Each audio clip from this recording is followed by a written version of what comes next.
General exam में ऐसा नहीं पूछेगा। जनरल एग्जाम में बता दूंगा कौन सा क्वेश्चन पूछ सकता है। जैसे ये पहला वाला क्वेश्चन देखिएगा ना, ये। तो शुरू करते हैं एनालिसिस एक एक करके। जिनको लगेगा ना कुछ प्रॉब्लम तो प्लीज पूछा कीजिए बीच में, ये कैसे हो गया, तब तो मुझे पता चलेगा कि कहाँ दिक्कत हो रही है। फिर मैं बताऊंगा कि न्यूज जब पढ़ाते हैं तो कहाँ ध्यान देना चाहिए। देखिए न्यूज जब आप लोग को बताते हैं ना, जहाँ पे मैं अंडरलाइन करता हूँ रेड कलर से, तो वहां पे ध्यान देना है। और उस पे थोड़ा सा ना थिंकिंग किया कीजिए कि ऐसे कैसे हो सकता है। तो थिंकिंग जब करने लगेगा ना, तब आपका यूपीएससी का क्वेश्चन सॉल्व होगा, नहीं तो नहीं होगा। चलिए अब शुरू करते हैं पहला वाला क्वेश्चन। जैसे ये देखिए, ये जनरल एग्जाम का क्वेश्चन है, ठीक ना। तो मोहम्मद मोइजो, ये सबको पता होगा, कौन सा होगा इसका सही बताओ। हम्म। हाँ, ए आंसर सही है इसका, ठीक है ना। चलो दूसरा नंबर का क्वेश्चन देखिए। Which year has recorded many of the hottest day on land and sea. किसी, इसका आंसर है ये, सही है या कोई डाउट है। No doubt. Hmm? No doubt. गलती है किसी, ठीक है ना। ठीक है, तीसरा क्वेश्चन देखिए, क्या कह रहा है कि जितना सारा स्टेटमेंट है, how many factors are responsible for 2023 being the hottest year. तो 2023 को क्या हॉटेस्ट ईयर माना गया, इसके लिए रिस्पॉन्सिबल क्या क्या है। अब देखिए यहाँ पे बहुत लोग को दिक्कत हुआ होगा। ये वाला देखिए क्या है, with escalating levels of greenhouse gases playing the biggest role. क्या ये सही है कि गलत है। सही है सर। ये सही है। दूसरा देखिए, additional factors contributing to the record included in natural phenomena such as El Nino as well as the other oscillations in the Arctic, Southern and Indian Ocean। ये भी सही है और ये न्यूज का ही पार्ट है, मैंने बताया हुआ बहुत अच्छे से, ठीक है ना। तो जब एल नीनो आती है तो क्या होती है, ज्यादा टेम्परेचर बढ़ेगा, गर्मी आएगी। और जब ला नीना रहेगी तो क्या होगी, बारिश ज्यादा होगी। तो यहीं से आपको पकड़ लेना चाहिए। अब देखिए यहाँ पे क्या है, additional factors contributing to the record included natural phenomena such as earthquake landslide. अब यहीं आपको पकड़ना था, ये नहीं है, ये गलत हाँ है। ये नहीं है सर।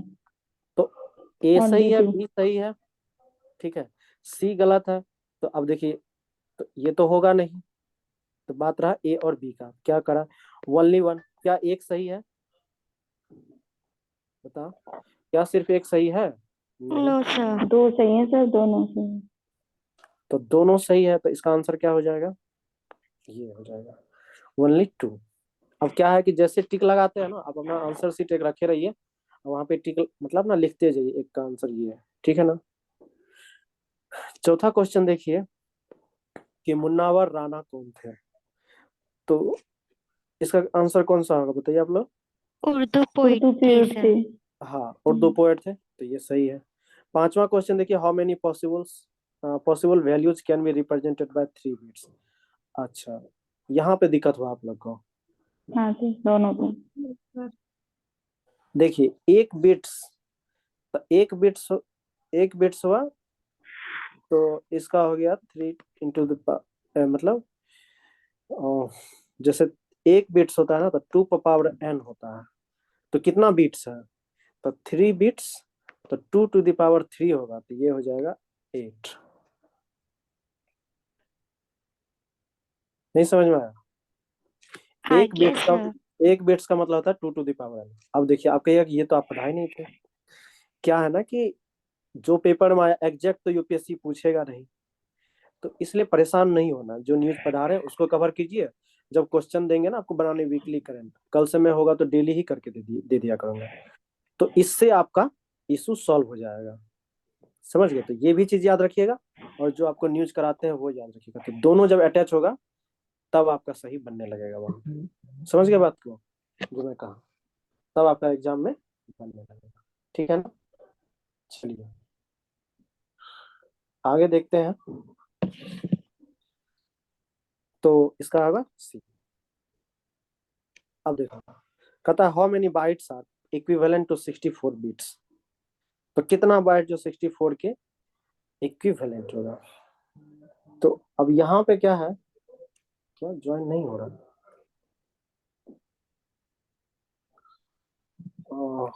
इसको लिंक कोई भेजो तो ग्रुप में, मुझे कोई व्हाट्सएप पे लिंक भेजो तो जल्दी से।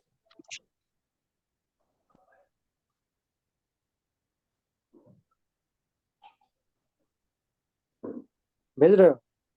हाँ सर, एक सेकंड। अच्छा।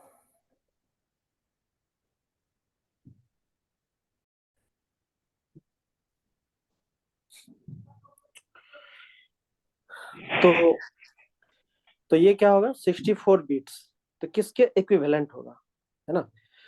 तो किसके इक्विवेलेंट होगा, तो देखिए यहाँ क्या है, बीट्स 64, तो 64 होगा, तो यहाँ हो जाएगा ये सी वाला है कि डी वाला है? सी 8 होगा इसका आंसर।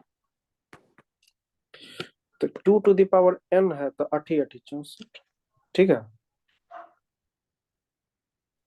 यहाँ पे क्या है कि पॉसिबल वैल्यू कितना हो सकता है 3 बिट्स का, यहाँ किसके इक्विवेलेंट, तो यहाँ पे ये स्क्वायर वाला लगेगा, ठीक है। 7 नंबर का देखिए, पीएम जनमन। तो अब इसमें क्या है कि देखिए ये वाला सही है, ठीक है ना, ये भी सही है, only one, only two, none of the above. कौन होगा इसका आंसर बताओ? Only only two. two, only two, तो ए भी सही है और बी भी सही है, ठीक है ना। 8 नंबर का देखिए, what is true about the 10th schedule. तो देखिए ये हम बताए थे उस दिन, 52nd अमेंडमेंट के द्वारा लाया गया था एंटी डिफेक्शन लॉ 1985 में। इस शेड्यूल के द्वारा क्या किया गया था, तो देखिए ये भी सही है। और उसके बाद क्या कहते हैं, सी वाला ये जो गलत। है, no person can be inclusion in claim to included इन।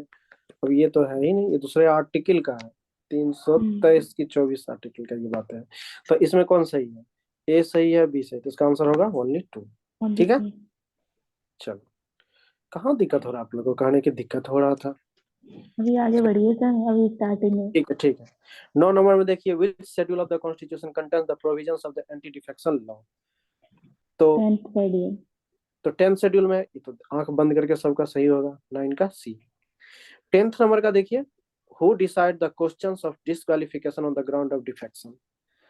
तो अब ये डिसाइड कौन करता है डिफेक्शन को, B, speaker या chairman of the house, ठीक है। तो 10 का हो जाएगा डी आंसर, ठीक है। 11 का देखिए, under what circumstances can we legislator changes his party without the risk of disqualification. यहाँ फंसे हैं ये आप लोग, है ना। Yes sir. तो क्या कह रहा है, अंडर व्हाट सर्कमस्टांसेस, किस परिस्थिति में कोई लेजिस्लेटर है, मतलब कोई एमपी एमएलए है, तो अपने पार्टी को छोड़ेगा बिना किसी डिस्क्वालिफिकेशन का रिस्क पे, मतलब कि एंटी डिफेक्शन लॉ उस पर नहीं लगेगा। so इसका तो D होगा। हाँ सही है ये, कैसे सही है, सबका सही सर है। क्योंकि इसमें है ना, ऐसा होता है कि जो 2/3 अगर दूसरी पार्टी में जा रहे हैं, तो 2/3 मेंबर्स अगर उनको बोल देते हैं कि हम एग्री हैं, तो उन पे डिस्क्वालिफिके वो जो वो एंटी डिफेक्शन लॉ नहीं लगाया जाएगा। समझ में आई बात सबको ये, यस सर। ठीक है। 12 का देखिए, which of the following is not a ground for disqualification under the anti defection law. तो if a nominate member joins a political party after 6 months, ये नहीं होगा। कहता है कि नॉट ए ग्राउंड, मतलब ये कोई ग्राउंड नहीं है जिसपे डिस्क्वालिफिकेशन किया जाए, ये तो ग्राउंड है। फिर if an independent member joins a political party, नहीं, ये नहीं होगा। इफ ए मेंबर वोट्स और abstains from voting contradiction in political party, ये भी नहीं होगा। If a member participate in protest और dharna against the policies of his political party, मतलब कि कोई पॉलिटिकल पार्टी का मेंबर उस पॉलिटिकल पार्टी के अगेंस्ट में कोई धरना दे रहा है किसी पॉलिसी के लिए, कोई मान चलो पॉलिसी निकाला सरकार, उसी के पार्टी मेंबर, ठीक ना, वो धरना करे उस पॉलिसी के अगेंस्ट में, तो इस बेसिस पे डिस्क्वालिफिकेशन नहीं होता है। बाकी ये सब तो ग्राउंड है ही, तो इसका आंसर होगा डी 12 का। ये किसका गलत है आप लोग का? No sir. नहीं रहेगा। ठीक है। 13 का देखिए, what is the main difference between moot court and moot trial. यहाँ गलती हुआ होगा, अब देखिए इसलिए यहाँ पे, क्योंकि ये है जुडिशियरी का सवाल। अब इसमें जैसे मानवी जी है ना, इनको समझ में आता होगा अच्छे से वो मूट कोर्ट है क्या। तो 13th नंबर का जो है, तो क्या डिफरेंसेज है, तो इसमें जितने सारे शब्द है ना सारे सही है, समझे। मूट कोर्ट क्या होता है समझ में आता है ना आप लोग को, एक तरह का वो फॉल्स कोर्ट होता है। तो वहां पे जो लॉ वाले बच्चे हैं वो लोग वहां पे पढ़ाई करते हैं, तो यहाँ दिक्कत हुआ होगा है ना, इसका ऑल अध्ययन होगा प्रैक्टिस सारे करते हैं ना सर। ठीक है ना। तो अभी यूपीएससी हाँ तो सर, नहीं ना। मेरा सही था ये। सही था, ठीक है। 14th नंबर देखिए, what are the two main roles of participation in moot court competitions. तो दो मेन रोल क्या होता है, तो एक होता है आपका, डिफेंडेंट और रिस्पोंड। हाँ ये भी हो जाएगा, क्या कहते हैं स्पीकर और कंसेल, ये नहीं होगा, मूट एंड मूटीज। हाँ ये देखिए, एक तरफ डिफेंडेंट, एक तरफ से रिस्पोंडेंट। अच्छा ये समझते हैं क्या होता है डिफेंडेंट, जैसे जिस पे केस हुआ तो उसके लिए कोई लड़ रहा है, जिस पे आरोप लगाया गया, ठीक है, उसके लिए लड़ा तो वो हो गया डिफेंडेंट, जो केस किया वो रिस्पोंडेंट। तो दो हाँ मेन सर। पार्टिसिपेशन होता है किसमें, ये मूट कोर्ट में, ठीक है। चलो 15th नंबर देखो, what are some of the legal areas covered under moot court competitions. तो पब्लिक, दोनों ही सही है सर। हाँ public international law, human rights, सही है। क्रिमिनल लॉ, कॉन्ट्रैक्ट, तो इसका हो जाएगा सी। किनका बार बार छूट रहा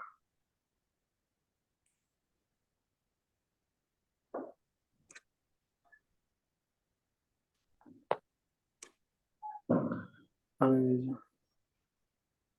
देखो तो आ गए क्या मानव जी। नहीं सर। वेटिंग दिखा रहा है क्या,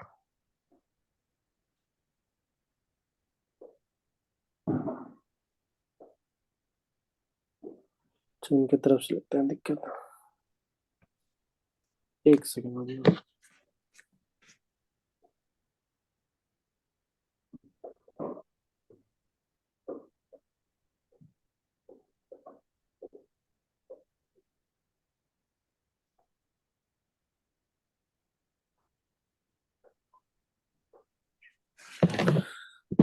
आगे देखिए अब यहाँ से शुरुआत होगा थोड़ा सा आप लोग को दिक्कत।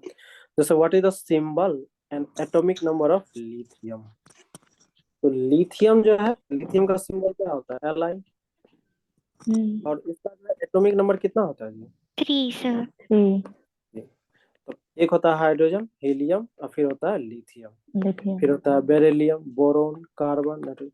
अच्छा ये सीरीज जो है याद करना पड़ेगा, अगर चाहें तो आप लोग लिख लीजिए फटाफट। देखिए hydrogen, helium, lithium, beryllium, boron, carbon, nitrogen, oxygen, fluorine, neon, उसके बाद क्या होता है जी, sodium, sodium, magnesium, magnesium, aluminium, silicon, phosphorus, sulphur, chlorine, argon, potassium, calcium, scandium, vanadium. Vanadium, vanadium का वी ए होता है या वी एम देख लेना, vanadium, titanium, chromium, iron, cobalt, nickel, cop C U से कॉपर, जेडन से जिंक। तो ये 30 एलिमेंट है, ये आप लोग को याद रहना चाहिए। चलो आगे देखते हैं, कहता what is the main commercial form of lithium. तो लिथियम का यूज जो करते हैं ना हम लोग कमर्शियल फॉर्म में, तो लिथियम का क्या यूज करते हैं, ये नहीं बना होगा मुझे पता है, तो हड़बड़ाने की कोई बात नहीं, मैं इसलिए क्वेश्चन इतना बनाया हूँ इस पे कि कोई भी क्वेश्चन आपसे यूपीएससी पूछे तो आपका बन जाना चाहिए। तो लिथियम का लिथियम कार्बोनेट यूज करते हैं, LiCO3, ठीक है, क्लियर है, जल्दी बोलो।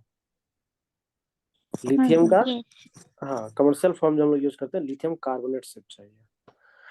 What is the main use of lithium in medicine. अच्छा लिथियम का जो है किस मेडिसिन में यूज होता है, क्योंकि मेडिसिन में भी यूज होता है, तो ये मूड स्टेबलाइजर की तरह काम करता है। एक बीमारी होती है बाइपोलर डिजीज, समझ गए, बाइपोलर डिजीज में इस लिथियम का यूज होता है एज ए मेडिसिन।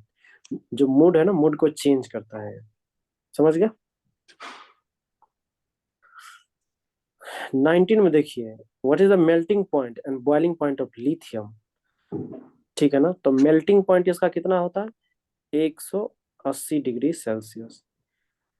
तो मेल्टिंग पॉइंट मतलब क्या होगा? जब मेल्ट करने लगेगा, पिघलता है। पिघलने लगेगा। और बॉइलिंग पॉइंट मतलब जब उबाल उबाल आने लगेगा। तो कितना है मेल्टिंग पॉइंट? 180 डिग्री। और बॉइलिंग पॉइंट है 1342 डिग्री सेल्सियस। याद रखना है। ठीक है, इसी में दिक्कत हो। अच्छा, और फॉरेन हाइट देखिए, तो 356 डिग्री फॉरेन हाइट। और इसी को जो है ना, डिग्री सेल्सियस को फॉरेन हाइट में चेंज किया है। तो ए भी सही है, बी भी सही है, तो इसका आंसर होगा ये 19 का सी आंसर होगा।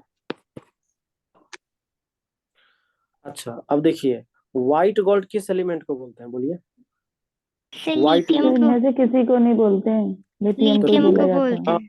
लिथियम को बोलते नन हैं। ऑफ किसमें? दी लिथियम। अबव। अब इसका आंसर होगा ये।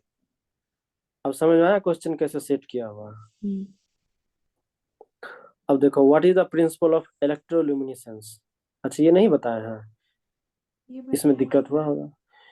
लाइट जो है, द इमिशन ऑफ लाइट, तो लाइट इमिट किया, लाइट निकला। तो लाइट जब निकलेगा कब? जब इलेक्ट्रिक करंट पास करता है एक मटेरियल के थ्रू। ये वाला सीन याद है? ऐसे नहीं तो, यस सर, एक ही डायरेक्शन में फ्लो होता है पीएन है ना ये? जंक्शन में। Yes sir. हाँ, तो ये आंसर सही होगा 21 का। क्लियर है? यस 22 का देखो, what is the symbol of an LED and electric current. तो यही तो सिंबल है एलईडी करंट का। तो एक ट्रायंगल, ठीक है ना? एक ट्रायंगल विथ ए ठीक लाइन है। Across it. तो एक लाइन इसको अक्रॉस किया, पार किया। टू एरो पॉइंटिंग आउटवर्ड्स, तो यहाँ पे एक ऐसे दो एरो बना दो। ये होता है एलईडी का साइन। ठीक है जी। ये नहीं बना होगा, कोई बात नहीं। मान चलो बन गया मैंने सर, इस तरह का क्वेश्चन, तो नहीं ठीक बन है, गए सर मेरे। अच्छा बन गया। तो मैंने मान चलो इस तरह क्वेश्चन सेट कर दिया। हो सकता है इस तरह का पूछे, तो आपको पता होना चाहिए, है ना? टू कंपोनेंट्स ऑफ एलईडी, ये तो बहुत अच्छे से बना होगा। हम्म, क्या होगा? एनोड और कैथोड। अब पी टाइप एन टाइप नहीं है सेमीकंडक्टर, वो भी तो है सर वो उसमें। सेमीकंडक्टर, वो तो पी जंक्शन पे ना सर, पीएन हाँ, जंक्शन है ना ये एनोड सर। कैथोड भी होता है, ये भी होता है। ए ट्रांसपोर्ट कवर एंड रिफ्लेक्टर, ये भी होगा। तो ऑल ऑफ द एबव होगा। नहीं समझे? समझ गई सर। इसमें दिक्कत हुआ होगा। अब क्वेश्चन इसी तरह ना, ये मेरे बहुत अच्छे से बताया, नहीं याद आप लोग को? अरे ये नहीं बताए थे। तो एक इसमें क्या होता है, प्लस जो होता है वो क्या होता है? कैथोड। एनोड होता है ना, क्या होता है जी? एनोड होता है एक तरफ, कैथोड सर होता है। एनोड है ना प्लस होता है, कैथोड माइनस में होता है। और यहाँ पे पी मटेरियल एन मटेरियल होता है। तो बताए हुए हैं। तो दो सही है, ऑल ऑफ द अबव लिखा, तो ये भी सही होगा। तीन, तो ऑल ऑफ द अबव। ठीक है, 24 का आ जाओ। What are some of the advantage of LED over incandescent light sources. तो क्या एडवांटेज है? तो लो पावर कंजम्पशन, सही बात है, बताया था ना कि धीरे धीरे यस और सर। आएंगे तो क्या होगा? कम पावर कंजम्पशन होगा।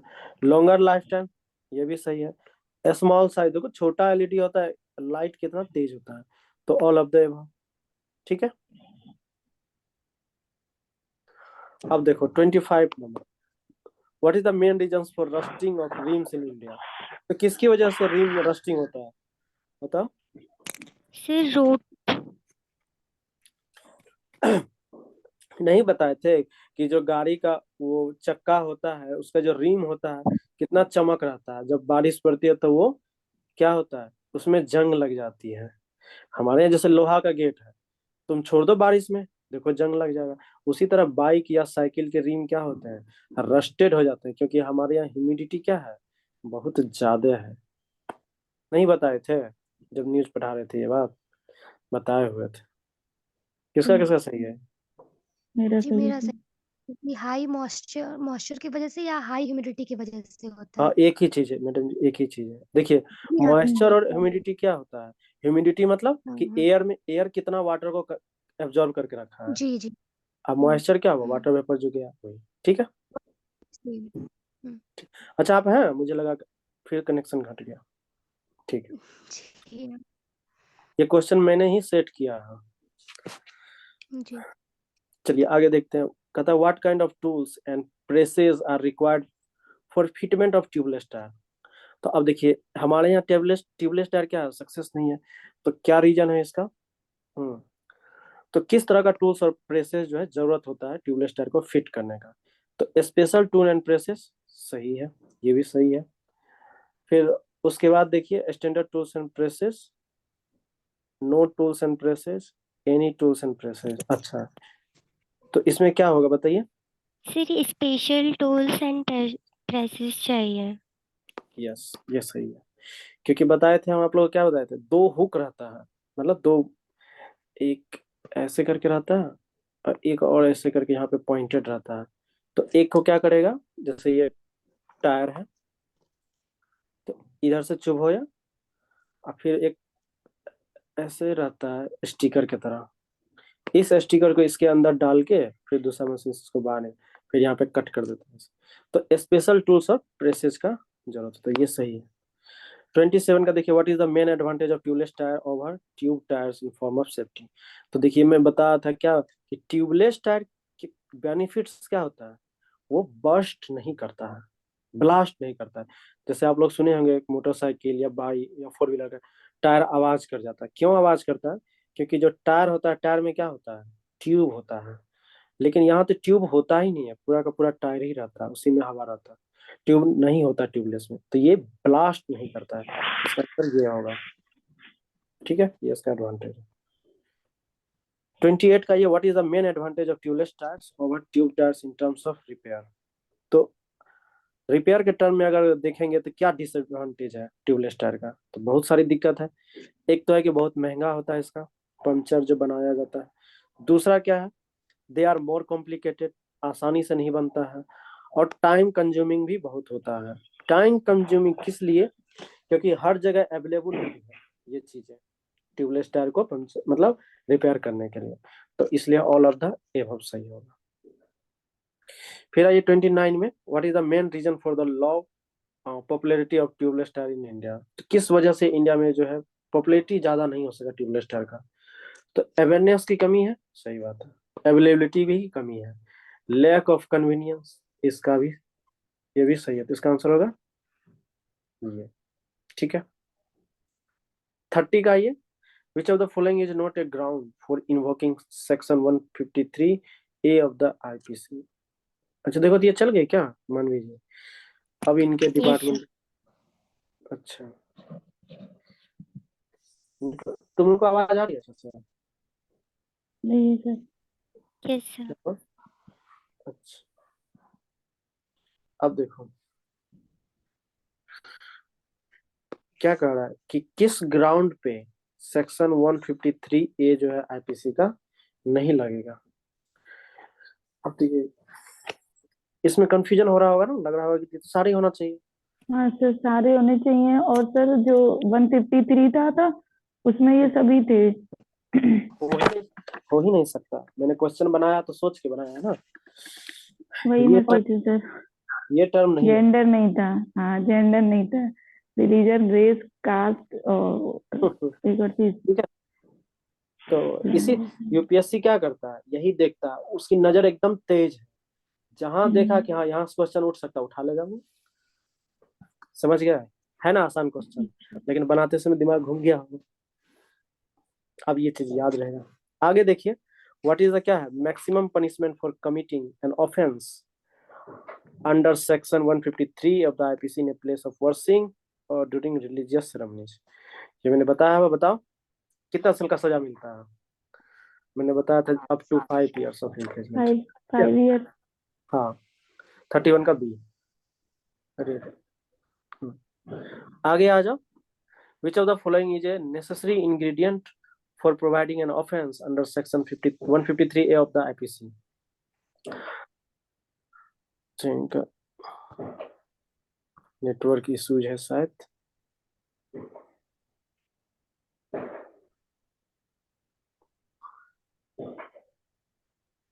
देखना एक बार ज्वाइन हुई है क्या। यस सर, ऑडियो पे हुआ है। अच्छा अच्छा ठीक है कोई। अब देखो क्या कहता है, विच of the following is a necessary ingredient for providing an offence under section 153 A of the IPC. तो कहता है क्या नेसेसरी इंग्रेडिएंट कौन है जो 153 ए आईपीसी को प्रूफ कर देता है। तो कितना है 32। तो इसमें देखिए the intention of the accused to promote enmity और डिसहार्मनी। तो जब कोई क्या करता है हार्मोनी को बिगाड़ना चाहता है भाईचारा को, तो लगेगा उस पे 153 एआईपीसी। ठीक है, अरे नहीं याद है बताएं, याद है कि नहीं। यस सर, याद है। ठीक है, फिर क्या कहता है द एक्चुअल अक्यूरेंस ऑफ इनमिटी और डिसहार्मनी, ये भी सही है। The disturbance of likelihood of disturbance of public tranquillity, ये भी सही है। अगर आप शांति बिगाड़िएगा सार्वजनिक शांति तो भी आप पे लगेगा 153 ए लगेगा। तो इसके क्या होंगे सारे आंसर सही होंगे। क्या मानवी जी सही है आप जी जी जुडिशरी। बिल्कुल। ठीक, हम लोग जुडिशरी में बस काम जितना जरूरत है उतना ही नॉलेज है ना, ज्यादा नॉलेज नहीं है हम लोग को। तो आप रहिएगा तो हम लोग को भी थोड़ा सपोर्ट होगा। अब 33 में देखिए dash is the newly elected president of Taiwan. तो ताइवान के न्यूली इलेक्टेड प्रेसिडेंट कौन है बताइए। लाई चिंगते। लाइटिंग। हाँ ये सही है। ठीक है, अब कहता है विच of the following is not one of the main anatomical sites that the human microbiome project focus on. इसमें दिक्कत है क्या आप लोग को, इसमें शायद दिक्कत हुआ होगा। देखिए क्या कहता है कि जो ह्यूमन माइक्रोबायोम्स है ना, तो ये जो है किसका मेनली पार्ट नहीं है। तो स्किन माउथ लंग यहाँ होते हैं, यहाँ पार्ट नहीं है। ये होगा इसका आंसर। किसका सही हुआ था ये मेरा। तुक्का। हाँ, और थोड़ा दिमाग भी चला है। अच्छा हाँ वही वही अप्लाई करना है। 35 का देखिए what is the normal range of total bilirubin in blood for adult. तो बिलिरुबिन का रेंज कितना होता है, कितना होता है। अब ये क्या है, अब ये बताने ये फैक्चुअल डाटा है तो आपको याद रखना पड़ेगा 0.1 टू 1.2 मिलीग्राम।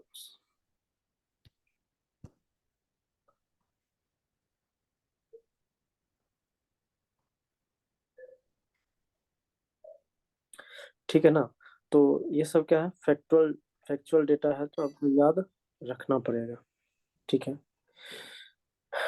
नेटवर्क में थोड़ा आ जाइए ना, मतलब थोड़ा सा जहाँ पे हाइट होगा ना उधर आइएगा तो नेटवर्क। चलिए आगे देखो, कहता है what is the most common cause of high bilirubin levels in newborns. तो देखो अब यहाँ पे क्या, ये तो मैंने नहीं बताया क्वेश्चन, मतलब टेस्ट न्यूज़पेपर में, लेकिन यहाँ पे आप समझ सकते हैं कि बिलिरुबिन का संबंध किससे होता है। मैंने बताया था लीवर से संबंध होता है ना। तो बच्चे में जो है नए बच्चे में क्यों बिलिरुबिन बढ़ जाता है, तो देखिए अच्छा कह रहा है कि मोस्ट कॉमन काउज क्या है। बताइए आप लोग कौन होगा। डाउट है सर इसमें। Physiological jaundice. तो क्या होता है, जॉन्डिस। बच्चा जैसे पैदा हुआ आंखें देखिए उसकी पीली हो जाएगी है ना। तो इससे मतलब क्या पता चलता है कि नए बच्चे में बिलिरुबिन बढ़ गया है।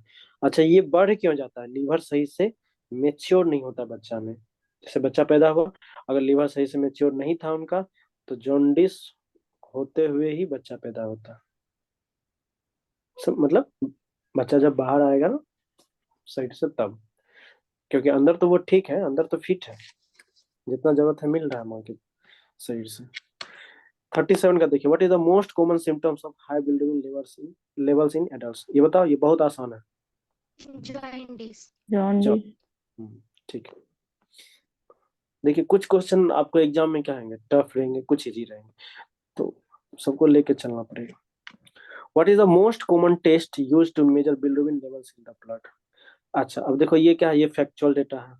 तो किस टेस्ट के द्वारा, तो ये देखो जेंडासिक ग्रोथ टेस्ट होता है, जैसे जॉन्डिस का पता किया जाता है। ये मुझे भी नहीं पता था, ठीक ना, तो मैंने भी अपनी डायरी में लिख लिया। फिर what are the two main types of metabolism that occur in living organism. ये बताओ कौन होगा आंसर, कैटाबॉलिज्म और एनाबॉलिज्म। अच्छा, कैटाबॉलिज्म में क्या होता है,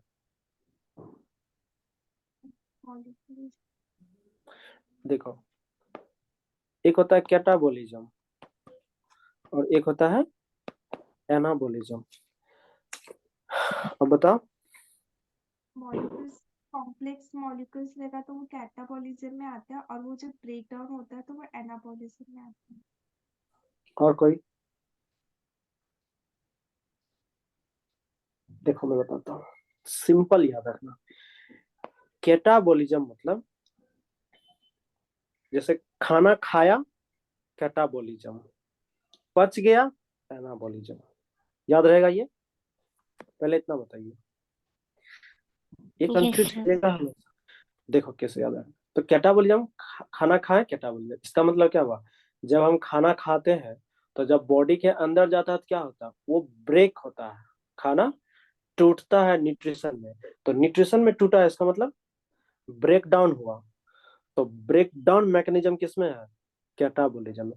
एनाबॉलिज्म क्या है, तो खाना जो हम लोग खाए, तो खाना टूट गया विटामिन मिनरल्स कैल्शियम में, अब वो हमारे बॉडी में लगेगा, यूज हो जाएगा, तो इसको क्या बोलेंगे, बिल्डिंग कॉम्प्लेक्स। तो ये हो जाएगा एनाबॉलिज्म, ठीक है, याद रहेगा। चलो आगे देखते हैं। कहता what is the name of molecule that stores and transport energy in cell. बता, बहुत आसान है, एटीपी। एटीपी। ठीक है, 41 में देखो what is the name of metabolic pathway that converts glucose to pyruvate producing ATP and NADH. अब ये मैं आपको बताऊंगा जब प्लांट एनाटॉमी बताऊंगा ना, प्लांट फिजियोलॉजी, तब है ये चीजें, 11th की बायोलॉजी की बुक में है ये, ठीक है ना। इसको ग्लाइकोलाइसिस बोलते हैं। जब ग्लाइकोलाइसिस होता है ना, जब ग्लूकोज टूटता है, तब ये एटीपी और एनएडीएच निकलता है, रिलीज होता है। तो वहां पे समझ में आएगा ये चीज। What is the name of the metabolic pathway that uses the energy of NADH and FADH to generate a portion gradient across the inner mitochondrial membrane, driving the synthesis of ATP by ATP synthesis? अब देखो ये question tough है, ये really में tough है, ठीक ना। ये मेडिकल का क्वेश्चन था, मतलब मेडिकल लेवल का क्वेश्चन है। इसका आंसर ये होगा। ये आई थिंक नहीं बना होगा किसी से बना। सर नो सही सर। था मेरा, अच्छा, मेरा भी सही है। अरे वाह। डाउट में लगाया था सर।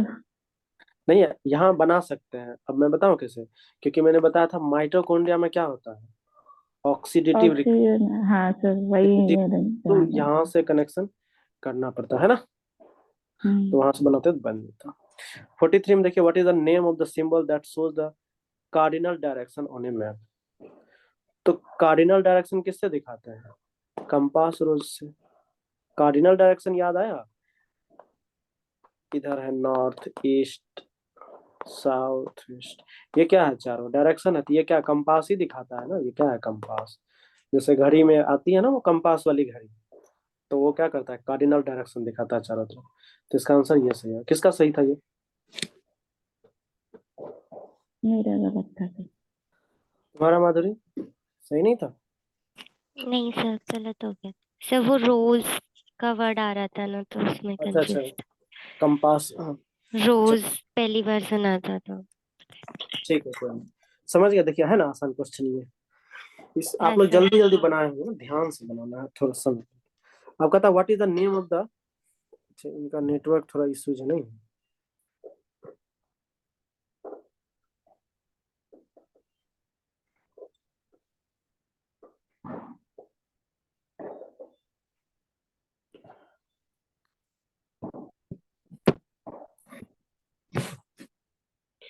आप व्हाट्सएप कॉल पे नहीं तो आ जाइए, ठीक ना, मेरे वाले व्हाट्सएप कॉल पे बताते जाएंगे, आप अपना लिखते जाइए, ठीक है, आते जाइए, ठीक है, ज्यादा सही रहेगा। अब 44 का देखिए, what is the name of the type of map that uses different sets of one color to show the distribution or intensity of variable। अब देखो ये क्या चीज है, ये थोड़ा सा नया चीज था आप लोगों के लिए। क्या होता है ना कि कलर शेडिंग किया जाता है मैप पे, जैसे गाढ़ा कलर किया तो कुछ और दिखाएगा, थोड़ा कम कलर करेगा तो कुछ और दिखाएगा। तो इस चीज को बोलते हैं टोपोग्राफिक मैप। ये सही होगा नहीं, सॉरी टोपोग्राफी नहीं, इसको कहते हैं क्लोरो। क्लोरो मतलब कलर चेंज होता है, ये क्लोरो क्लोरोप्लेथ मैप बोलते हैं। तो 43 है, कितना है 44 का हो जाएगा सी। 45 में देखिए, what is the name of the types of metabolism that breaks down complex molecules into simpler ones releasing energy. बताओ, अभी जस्ट बताया है। से डी। सही में? अरे नहीं यहाँ सर, करे ब्रेक डाउन, कैटाबॉलिज, सॉरी कैटाबॉलिज। ठीक है ना। चलो आगे देखो, what is the name of the molecule that is producing during the breakdown of red blood cells and excretion into bile. देखिए यहाँ पे तो कहता है कि उस मॉलिक्यूल का नाम बताइए जो प्रोड्यूस्ड होता है कब, जब आरबीसी टूटता है, समझ गए। और आरबीसी टूट के फिर वहां जो है एक्सक्रिएट किधर होता है, बाइल में। जैसे आरबीसी, ये भी थोड़ा मेडिकल लाइन का क्वेश्चन है लेकिन बनना चाहिए सबसे। आरबीसी क्या होता है, 120 डेज का लाइफ स्पेन होता है। कितना होता है, 120 डेज। 120 डेज के बाद क्या होता है, हमारा आरबीसी मर जाता है, समझ गए। इसलिए डोनेट करना चाहिए, हर 3-4 महीने कर सकते हैं आप, नहीं तो 6 महीने करना चाहिए। एटीपी की फॉर्म में आता है फिर सर ये? क्या? एटीपी की फॉर्म में आता है क्या ये सर? नहीं नहीं, एटीपी का बात यहाँ नहीं है। हाँ एटीपी यहाँ आएगा, एटीपी तो बाद। तो आरबीसी क्या होता है, खत्म हो जाता है, मर जाता है 120 दिन के बाद। लेकिन इसमें क्या है कि आयरन जो पार्ट होती है ना, लिख लीजिएगा कि आरबीसी में जो आयरन वाला पार्ट होता है वो फिर से रीअब्जॉर्ब हो जाता है बिल्डिंग के थ्रू। तो वही चीजें लिखा है। तो इसका जो है आंसर आपका कौन सा हो जाएगा, बिल्डरोबिन होगा, ठीक ना। बिल्डरोबिन के माध्यम से आरबीसी का आयरन पार्ट फिर से एब्जॉर्ब हो जाता है। ये क्वेश्चन मुझे इसलिए याद था कि मैंने अपने कॉलेज टाइम में सर से पूछा था ये क्वेश्चन। चलो 47 का देखिए, what is the name of the section of the IPC that penalize promoting enmity between different groups on various grounds। बताइए मानवी जी, आपके बी होगा कौन सा? 153A। हाँ अरे वही बी। चीज है अभी जो मैंने ऊपर में डिस्कस किया था ना, तो वही चीज तो है। जो भाईचारा, आपसी में भाईचारा को जो क्या उसका करता है, बस इतना। डिसहार्मनी करता है। हाँ तो वही है, अभी इसी से रिलेटेड ढेर सारा क्वेश्चन तो बनवाए थे लोग। समझ में आया जी। आप लोग को? ये होगा आंसर, ठीक है। अब जो जुडिशियरी का उनके लिए एकदम देखते के साथ ठीक लग जाएगा, लेकिन जो उस लाइन में नहीं है तो उन्हें भी तो याद करना पड़ेगा। चलिए 48 में देखिए, what is the wavelength of the short wave infrared radiation that snow strongly absorbs, causing the red component of the color scheme to become weak when the satellite tracks snow। अब देखो मैंने बोला था ना उस टाइम में, ये wavelength याद करके रखना। बताओ कौन सा होगा इसका आंसर। तो रेड रेड कंपोनेंट का जो है वेवलेंथ कितना रहता है, 0.5। 0.5 होता है। 1.6 माइक्रोमीटर ये होता है ना, कहाँ है, ये होता है, ठीक है ना। और इसको क्या बोलते हैं, डे फिजिक्स आगे होगा। अब देखो, what is the name of the data component that studies solar reflectance at 3 wavelengths. तो इस तीनों देखो यहाँ पे दिया हुआ 1.6 वही वाला, इसको कहते क्या है, ये जो स्टडी करता है अलग अलग वेवलेंथ का, इसको डे फिजिक्स बोलते हैं मतलब, या नाइट माइक्रोफिजिक्स बोलते हैं, बताना। Night city. Microphysics. Day microphysics बोलते हैं, ठीक है, एकदम साफ साफ लाइन लिखे हुए थे न्यूज में। 50 नंबर देखिए, what is the name of the satellite sir that, night microphysics था। वो दूसरा चीज मैंने बताया था, आप देख लीजिएगा फिर से नोट्स में, ठीक है। डे माइक्रोफिजिक्स था, ओके। देख लीजिएगा। What is the name of the satellite that has red green blue और RGB imager whose image colour are determined by the two factors solar reflectance और ब्राइटनेस टेम्परेचर। तो ये बताओ RGB, ये जो सैटेलाइट है जो RGB कलर है उसमें मतलब रेड ग्रीन ब्लू, इसी के द्वारा क्या करता है, इमेज कैप्चर करता है दो फैक्टर के द्वारा, सोलर रिफ्लेक्टेंस और ब्राइटनेस टेम्परेचर। तो किस सैटेलाइट की बात कर रहा है इसमें बताओ? इनसेट 3DR। यस, ठीक है, बहुत आसान क्वेश्चन है ये, जो रिवाइज किए होंगे उसको आसान लग रहा होगा। फिर देखिए what is the main advantage of GM crops that are resistant to harvesting. यहाँ प्रॉब्लम होगा आप लोग को। तो यहाँ देखिए क्या करा, they can grow faster and produce more yield. सही बात है, जल्दी जल्दी ग्रो करेगा और क्या होगा, प्रोड्यूस भी ज्यादा करेगा। फिर क्या है, they can reduce the use of chemical pesticides and environmental pollution. तो ये भी सही है। तो इससे क्या होगा, केमिकल पेस्टिसाइड्स का कम यूज होगा क्योंकि उसमें कीड़े लगेंगे ही नहीं। फिर सी में क्या, they can prevent the spread of weeds and improve soil quality. और उसके बाद ये क्या करेगा कि जो वीड्स होते हैं, अच्छा वीड्स क्या होते हैं, जैसे आपने गेहूं लगाया, गेहूं के साथ में घास आ गया, साग का खेती हो गया साथ में, गेहूं के साथ साथ होता है। तो वो क्या है, वीड्स है। वीड्स का मतलब अनवांटेड प्लांट, जिस प्लांट की हमें जरूरत नहीं है अपने आप प्लांट हो जाए, उसको कहेंगे वीड्स। तो ये क्या करता है, उसे स्प्रेड नहीं होने देता। कौन, GM क्रॉप्स, ठीक है, और सॉइल की क्वालिटी को बढ़ाता ही है। तो कौन होगा इसका आंसर, ये ऑल ऑफ द एबव। 52 में देखिए what is the, unwanted sir, और वीड्स का क्या बताया आपने, अनवांटेड, उसके आगे अनवांटेड प्लांट अनवांटेड, लिख लीजिए। ओके। 52 में देखिए what is the main disadvantage of GM crops that are resistant to insects. अब डिसएडवांटेज क्या है, तो they can harmful beneficial insects and reduce biodiversity. तो ये तो सब बात सही है। ये क्या करेगा, जो हमारे बेनिफिशियल इंसेक्ट हैं उनको ये हार्म करेगा, उनकी बायोडाइवर्सिटी को घटा देगा। कैसे, तो GM क्रॉप्स की वजह से क्या होगा, पोलिनेशन नहीं होगा। पोलिनेशन नहीं होगा तो क्या होगा, इंसेक्ट का जनसंख्या घट जाएगा। फिर कहता they can create insect resistance and reduce the effectiveness of the traits. तो हाँ, अब देखिए कितना है 52। अब इसमें क्या कर रहा है, ये थोड़ा जेनेटिक्स के बात है। कहता है क्या कि क्रिएट इंसेक्ट रेसिस्टेंस, तो मतलब कोई कीड़ा नहीं लगेगा उस पे। और उसके बाद क्या होगा कि जो उसका ट्रेट है उसके इफेक्टिव को घटा देगा। क्या कहने का मतलब कि जैसे मान लीजिए कोई प्लांट टॉल है, तो उसके बाद जो उसके फल होंगे, फल से जो सीड बनेगा, सीड से जो फिर बनेगा प्लांट, तो वो भी लंबा होना चाहिए। तो लंबा होगा तो इसका वो ट्रेट है। जैसे माँ बाप लंबे लंबे हैं तो बेटा बेटी भी लंबा लंबा होगा। ये बात है, जनरली यही होता है, कुछ केस उसको छोड़ के। तो इसको बोलते हैं ट्रेट्स, ऐसा ट्रेट्स है। तो ये ट्रेट्स घटता है GM क्रॉप से। They can transfer the trait to wild relative and create super weeds. अब देखो क्या कहता है, ये क्या कर सकता है, ट्रेट को ट्रांसफर कर सकता है, ठीक है। और ये क्या करेगा, सुपर वीड्स भी बना सकता है। मतलब ये प्लांट है, उसके साथ में और सारे प्लांट आ जाएंगे और वो खत्म करोगे खत्म ही नहीं होगा, तो वो हो गया सुपर वीड्स। तो इसका आंसर होगा ऑल ऑफ द एबव।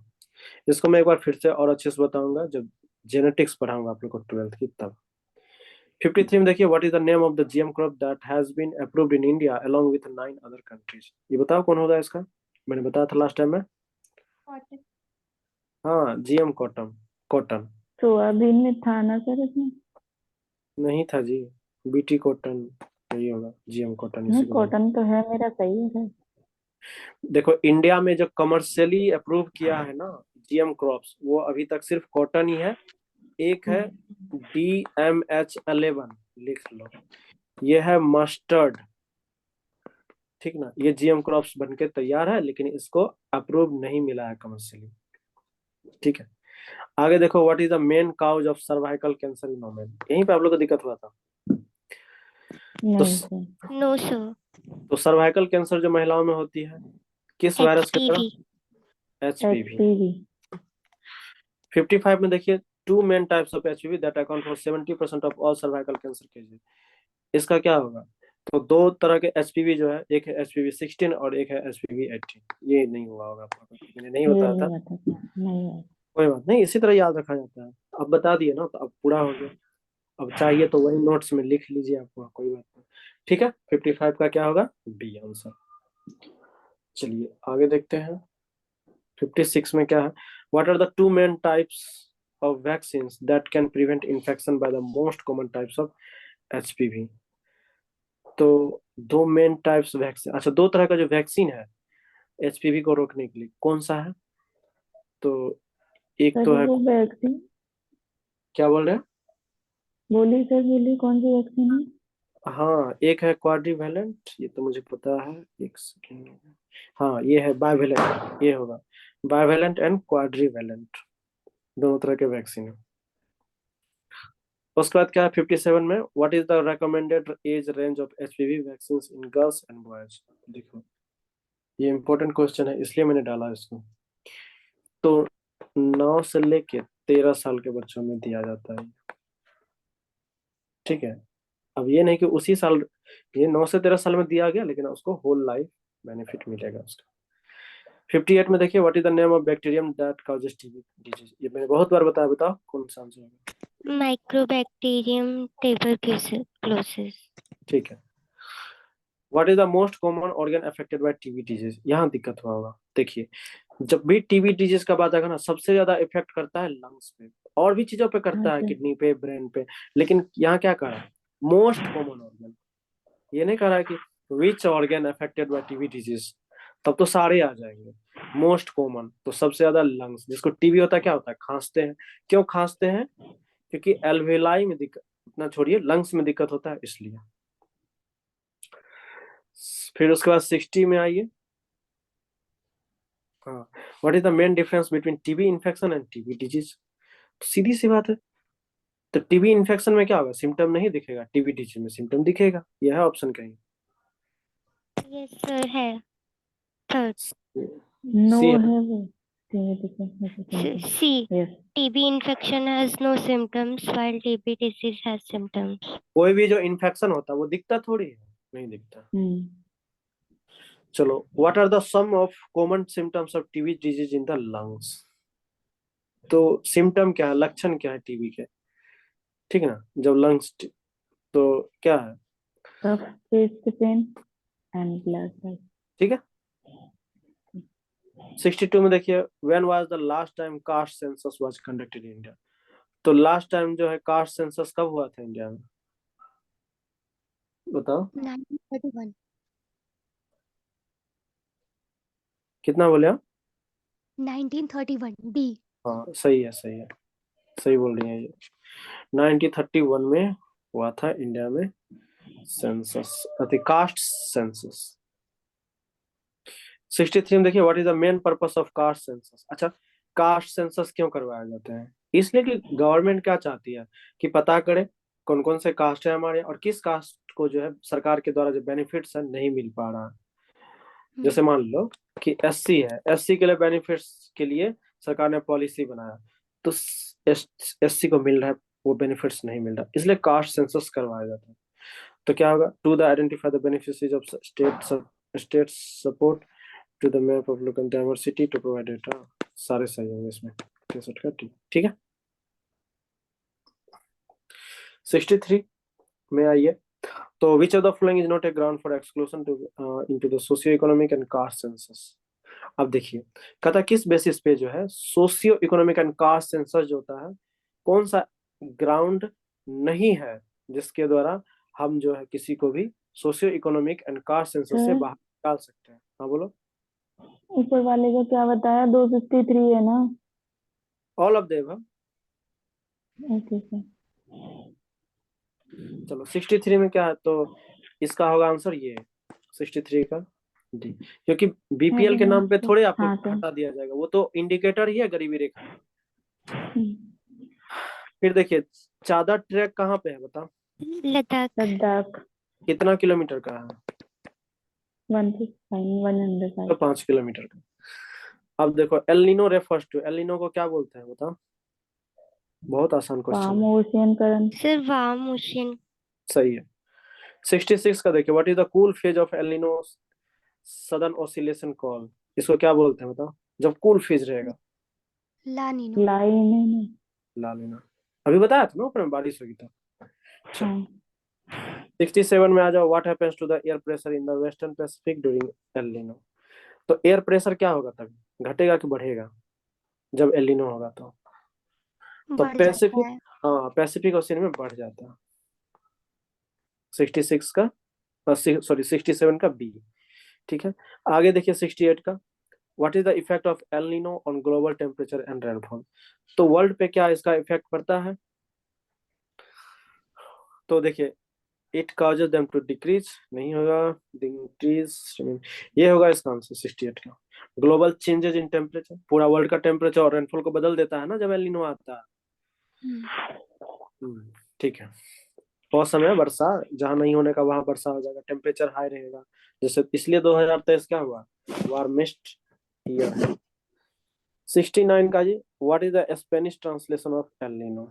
अब एल नीनो को स्पेनिश में क्या बोला जाता है, द बॉय। अब ये नहीं बना होगा, इसलिए नहीं बना होगा, ये मेरा ज्योग्राफी का ऑप्शनल है इसलिए मेरे से बन गया, नहीं तो नहीं बनता मेरे से, द बॉय ये। ठीक है, एल नीनो का स्पेनिश ट्रांसलेशन। 70 में what is the conservation status of great Indian bustard, बताओ कौन सा, बहुत easy question. C C critically, critically. ठीक है। 71 में what is the primary threat to the great Indian bustard, तो क्या चीज के वजह से ये जो है, मतलब इसका प्राइमरी थ्रेट क्या है जिससे ग्रेट इंडियन बस्टर्ड घटते जा रहा है, सी। सी होगा ना, hunting and loss of habitat, क्योंकि लोग क्या कर रहे हैं, हंटिंग कर रहे हैं इसका, इसलिए, और इसका क्या हो रहा है, हैबिटेट खत्म होते जा रहा है। 72 में आइए, सही लगा है, हम भी मिला लें अपने आंसर से। ठीक है, what is the approximate weight of the great Indian bustard. अच्छा वेट कितना होता है, आप देखे हो आप लोग कभी, ए मैंने देखा है ऐसे कहीं, ए हाँ सर, ये वजन बताया था सर आपने। मैंने बताया था। अच्छा, 15 से 20 केजी का होता है ये, समझ गए, अच्छा हम्म, खासा वेट होता है, इसके पंख एकदम 1 मीटर तक रहते हैं। हाँ बताया था sir. Where is the great Indian bustard primarily found, तो प्राइमरीली कहाँ पाया जाता है ये, ग्रासलैंड ऑफ ग्रासलैंड सेंट्रल में एंड सर। Western India. ये बताए थे कि हमको याद नहीं, ये न्यूज में बताया यस, तुम्हें। Yes sir. ग्रासलैंड स्क्रब और वो था ना सर, अच्छा एक अच्छा, जगह और बताई थी। राजस्थान। हाँ राजस्थान में तो लार्जेस्ट है ये, और हम्म, एक जगह और बताई थी, जा जा एक, हाँ एक कुछ और बताया था। स्क्रब करके कुछ वो था। बताइए। अच्छा, और ज्यादा करके इंडियन सब कॉन्टिनेंट पे। हाँ ठीक बोल रही है, अब याद आया, मैंने बोला था इंडियन सब कॉन्टिनेंट पे ही हम्म ओरिजिन है। चलिए थैंक यू, अब याद आ गया, इंडियन सब कॉन्टिनेंट में ओरिजिन है इसका। राजस्थान स्टेट बर्ड भी है। जी, कह रही ये राजस्थान का स्टेट बर्ड भी है। हाँ हाँ हाँ, वहाँ पे लार्जेस्ट बस्टर्ड। स्टेट वर्ड है। ठीक। अच्छा अब ये क्वेश्चन देखिए, बहुत इंपॉर्टेंट क्वेश्चन है, रामसर कन्वेंशन क्या है। सर ये conservation and sustainable use of wetlands. ये होगा, कोई बात नहीं, इसको हम लोग इन्वायरमेंट में बहुत डिटेल्स में पढ़ने वाले हैं। Where was the Ramsar convention sign, कहाँ पे साइन हुआ था बताओ। बी। Ramsar Iran. ठीक है, ईरान के ही साइंटिस्ट थे कोई, उनका नाम ही था रामसर। चलिए, when did the Ramsar convention come into force, तो फोर्स में आया था, कब आया था हमारे यहाँ, 1975। क्या बोल रहे, बोलो कोई। 1971। 1971, शायद। नहीं नहीं नहीं नहीं, मैं कह रहा हूँ फोर्स में कब आया था, कब आया वो नहीं कर रहा। शायद। ओके। हाँ समझे बात को, आप जो जी। कह रहे हैं ना वो आया था तब 1971 में। ठीक ना, इंडिया में इसको फोर्स में लाया गया था 1975। ठीक। 77 में देखिए, what percentage of United Nation member states are contracting parties to the Ramsar convention. देखो यूनाइटेड नेशन में कितना है, करीब 190 के आसपास कंट्री है, इतना ही है ना जी, मान लीजिए शायद, जी। हाँ इतना ही है। इसमें जो है आपको लगभग आपको 90%, ठीक है ना। 90% जो है ये लोग रामसर कन्वेंशन में साइन किए हुए हैं, मतलब इसको फॉलो कर रहे हैं, ठीक ना। एक एक बार 76 वाले क्वेश्चन को एक बार फिर से देखें जरा। इसमें पूछा है कि ये इंडिया इंडिया तो शायद 85 या 86 में वहां पे फोर्स हुआ नहीं, था, ये केवल रामसर कन्वेंशन के इन फोर्स के बारे में पूछा है। हाँ सिर्फ पूछ रहा है कि रामसर कन्वेंशन फोर्स में करवा है, ठीक है। यहाँ इंडिया में तो लेट से शायद आपको बताया था कि 86 के इंडिया में साथ। जो हुआ था वो 86 है। हम्म नहीं, ये फोर्स में कब आया था, रामसर कन्वेंशन जो है फोर्स में आया था 1975 में, ठीक है। हाँ हाँ समझ गया। 3 क्वेश्चन था, अगर ये साइन कब हुआ था तो 71 सुनिए, में, आप जो बोले ना वो सही है। इन्फोर्समेंट में 70, हाँ 75 में हुआ था, इंडिया में शायद 86 या 80। हाँ 86 के आसपास आया था, लेकिन आया था 1971 में ये बना हुआ था कन्वेंशन, फरवरी में। और उसके बाद हम्म 21 दिसंबर 1975 को ये फोर्स में आ गया था, ठीक है। चलिए, जी और इंडिया में पहले ही आया था, जब ये आपको आया था इंडिया में, लिख लीजिए, फरवरी 1982 में आया था, ठीक है। 82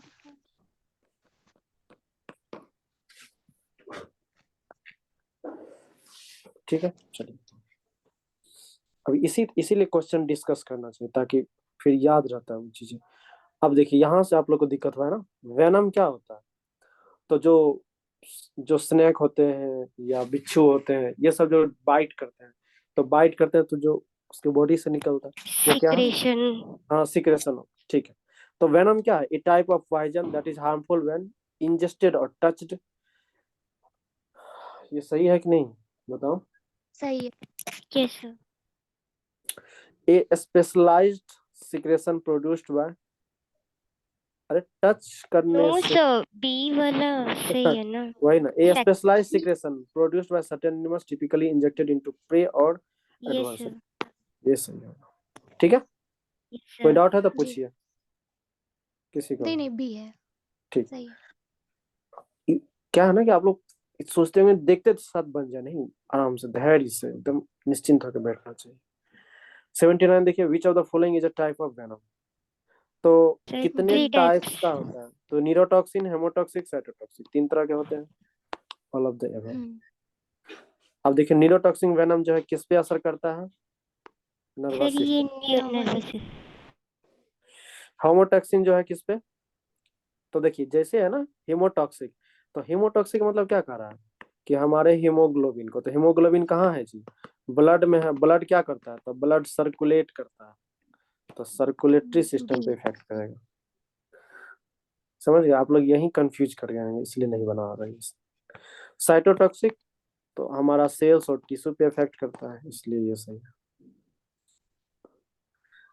अगर लॉजिक पकड़ने लगे तब तो क्वेश्चन बहुत स्पीड में बनेगा आपसे। अब देखो, एंटी वेनम क्या होता है, ये टाइप ऑफ पॉइजन होता है, सही बात है। ये टाइप ऑफ बैक्टीरिया नहीं, a specific treatment for envenomation composed of antibodies, ये सही है, ठीक है। किसी को कोई डाउट है इसमें, हम्म, नहीं। No sir. ठीक है। How is anti venom made, ये तो बहुत अच्छे से सुंदर से बताए थे। यस कौन सा सर। आंसर बताओ इसका। सर ए, बिकॉज जो हॉर्स वाला बताया था ना। हाँ, क्या करते हैं हम लोग, थोड़ा सा सर जो, ले लेते हैं उसको, हाँ इस नेट में से पॉइजन लेते हैं, फिर हॉर्स में इंजेक्ट करते हैं, फिर उसका ब्लड लेते हैं, उसको प्यूरिफिकेशन करते हैं, दैट फिर उसको अच्छा चेंज करते ये हैं पाउडर या लिक्विड की फॉर्म में, उसको ठीक पैक है, करके। एंटीजन और एंटीबॉडी में किसी को कोई दिक्कत है, नहीं नो आपको सर। आपको मानवी जी क्लियर है, नहीं नहीं दिक्कत ठीक नहीं, है। आप बताए थे उस दिन किया था। अच्छा अच्छा, हाँ मैंने शायद, पता नहीं, ठीक है। अब देखिए आगे, what does antivenom do when injected into patient. तो जब एंटीवेनम किसी पेशेंट को दिया जाता है तो क्या करता है ये? न्यूट्रलाइज कर तो देता है। सी। सही बात है, न्यूट्रलाइज कहाँ, ये है, ठीक है। किसी को डाउट है तो बोल लो। नहीं। 86 में what is the most commonly used animals in the production of Australian anti venoms. तो ऑस्ट्रेलिया में जो हॉर्स। एंटी वेनम्स, हाँ ठीक है, हॉर्स को ज्यादा यूज करना। चलिए अब बताइए, तो लग रहा है ऐसा कि कुछ क्वेश्चन था जो नहीं बना, मतलब पढ़ाई मुश्किल से हमको लगता है 10 क्वेश्चन था ऐसा जो हाल लगा।